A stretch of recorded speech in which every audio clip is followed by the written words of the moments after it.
Boa tarde, meu nome é Luiz Gustavo. Eu gostaria de falar um pouco aqui sobre um tema muito interessante, um tema atual, muito presente na área trabalhista, que é o vínculo de emprego do corretor de imóveis. Nós temos visto que muitos corretores têm sido contratados por construtoras, imobiliárias, incorporadoras, mas não exercem a função de corretor de imóveis com autonomia, com liberdade de negociação, entre outros. Pelo contrário, ele é um verdadeiro empregado dentro da empresa. Então eu gostaria de falar desses requisitos necessários para a comprovação que o corretor de imóveis não é um corretor autônomo, mas sim, na verdade, um vendedor de imóveis. Então o primeiro requisito que eu gostaria de falar é a subordinação. Então, por exemplo, esses corretores muitas vezes são contratados. Não exige sequer que ele tenha o CRESSE, muitas vezes, que é a habilitação do corretor para exercício da sua profissão. E ele exerce ali sem o CRESSE, muitas vezes, a atividade. Esse é o primeiro indício ali que já é um corretor empregado. Mas a subordinação a gente verifica muitas vezes com escalas, com horário de entrada, de saída. Trabalha-se muitas vezes de domingo a domingo, às vezes com uma folga na semana. O supervisor e o gerente daquele corretor, ele dá metas a serem cumpridas de vendas, dá treinamento muitas vezes, ou seja, o corretor é um verdadeiro empregado.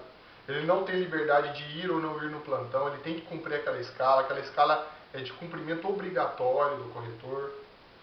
Isso daí demonstra que não há autonomia, porque um corretor, um liberal, um autônomo, ele pode ir trabalhar ou não, ele pode sair do trabalho a hora que ele quer, ele pode fazer o plantão ou não, fazer um período ou não. Então o que nós vemos hoje na prática, muitos corretores que fazem esses plantões, eles têm escalas, eles têm meta, horário para entrar e para sair. Se eles não cumprem, eles são advertidos, eles são penalizados até com uma suspensão e até, eu já vi casos da pessoa ser mandada embora por não estar presente ao plantão. Ou seja, aí está verificada a subordinação. Os documentos que provam muitas vezes são as escalas que enviadas por e-mail, ou então escalas que são disponibilizadas no mural da empresa. São comprovação dessa falta de autonomia do corretor empregado, na verdade um vendedor de imóveis. O segundo requisito importante para a gente falar aqui, além da subordinação, é a habitualidade. Para ser empregado, tem que ser comprovada uma habitualidade, uma certa frequência na semana. E nós podemos também comprovar isso facilmente, tanto testemunhalmente, com testemunha, e até com as escalas. Muitas vezes escalas de domingo a domingo, nem feriados eles dão de folga para o corretor. Não existe nenhum tal descanso semanal remunerado. Às vezes, em alguns casos, sim há. Então a habitualidade é quando há essa frequência. Então isso é até de certa facilidade, é fácil comprovar. O mais importante, porém, é a subordinação. Comprovar que o corretor ele cumpre ordens, que ele está debaixo do poder diretivo da empresa, daquela construtora. No caso aí, por um gerente ou um supervisor. Além da subordinação e da habitualidade, a pessoalidade. O empregado, de maneira geral, ele tem que cumprir de forma pessoal, ele tem que ir pessoalmente ao local de trabalho e exercer ali a sua função pessoalmente. Diferentemente de um autônomo ou de alguém que é dono de uma empresa, ele pode mandar um empregado fazer para ele no lugar dele. Então, ele tem que ir lá pessoalmente. E esses lugares, como sabemos, o corretor tem que ir lá exercer sua função, ele não pode se fazer substituir. No caso, às vezes é autorizado, mediante autorização, o supervisor autoriza entre os corretores daquela empresa trocarem, mas isso não quebra a pessoalidade, porque isso daí é uma concessão da empresa de fazer essa troca ou não. Está tudo sob o poder diretivo dela. E por fim, eu acho o segundo mais importante depois da subordinação é a remuneração. O empregado ele tem que trabalhar a título oneroso, ou seja, ele precisa receber. Geralmente ele recebe a comissão. A comissão.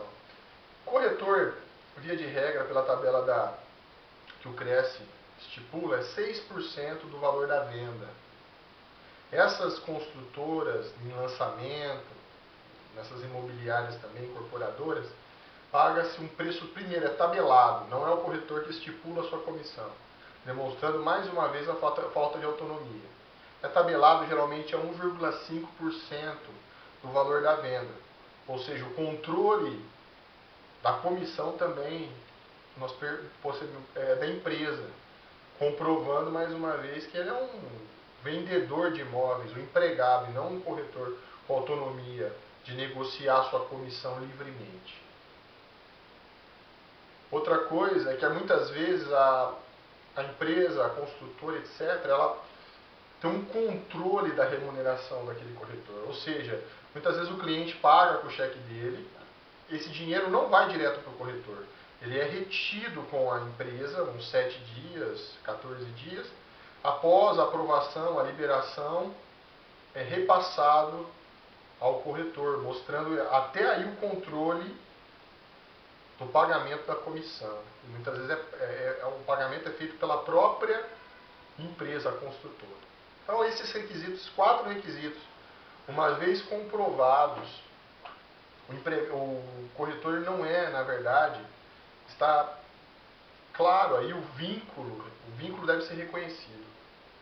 E uma vez reconhecido o vínculo de emprego do corretor, ele vai participar de uma gama muito grande de outros direitos. Direito a ter o registro em carteira, direito a 13º, férias, FGTS, se for dispensado sem justa causa, 40% do fundo. No caso aí, dispensado também sem justa causa, também vai ter direito ao seguro-desemprego, entre outras verbas trabalhistas, rescisórias e salariais. E, geralmente o cálculo dessa verba é em cima da média de comissões por mês que ele vendia. Eu tive caso de eu pegar aqui que o corretor chegou a vender R$8.000 por mês. Imagina as verbas rescisórias aí, reflexas salariais, sobre o salário de R$8.000. É muito direito aí que o corretor tem, que muitas vezes não é reconhecido, porque para fraudar direitos trabalhistas, eles são contratados como corretores, mas na prática eles são empregados, vendedores, que têm metas a cumprir, horário para chegar e para sair, são penalizados, são treinados. Então, queria que nós ficássemos atentos a isso, você ficasse atento a isso. Verifique se você tem direito, caso você seja um vendedor contratado nessas condições, e procure aí um advogado da sua confiança para poder pleitear e verificar se você tem esse direito. Você pode comprovar isso através das escalas, através de e-mails que pedem a presença obrigatória do corretor nos plantões. Então, fique atento. Existe uma máxima no direito que diz que o direito não socorre aos que dormem. Então fique atento aos seus direitos, fique atento à legislação trabalhista, à CLT, e caso você veja que você se enquadra, procure um advogado e exerça os seus direitos para a boa justiça, para que a boa justiça seja feita. Se você gostou do vídeo, eu te agradeço. Se você puder, se inscreva no meu canal e também coloque que gostou do vídeo, faça um comentário, compartilhe com as pessoas que você achou interessante compartilhar. Por enquanto é só isso, eu agradeço e Deus abençoe a todos. Um abraço.